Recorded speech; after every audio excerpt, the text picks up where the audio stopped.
Congressman Van Hollen, tell us what it was like. You flew to Havana early in the morning, about 4 a.m., and then you get Alan Gross. You pick him up. His wife Judy is on the plane coming back to Joint Base Andrews. First of all, what was your impression after 5 years in a Cuban jail? How is he doing, this American contractor? Well, a very emotional moment, and his wife Judy has dedicated the last 5 years tirelessly to trying to bring Alan home. So you can imagine that moment at the airport in Havana when we first saw Alan, and he knew the moment had come to bring him home. He was elated, big smile on his face, and of course on the airplane back as we finally crossed into U.S. airspace, you saw him give a big hurrah, put his arms up.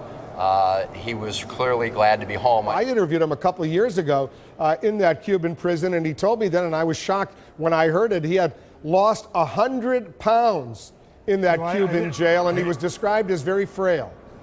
I think that's so, but he keep on doing exercises, push-ups, everything else in his cell. I did notice a difference the last time I visited him, that I think we've got to get this man out of here. You say he's going to his lawyer, Scott Gilbert, who is superb and has worked tirelessly on this. But you know the thing I think I remember, we're flying there and watching some of the news on the airplane, and I said, Alan, you're free. And he got up and he threw his arms around me, he hugged me. He said, Patrick, I finally know I'm free. And we were both shaking.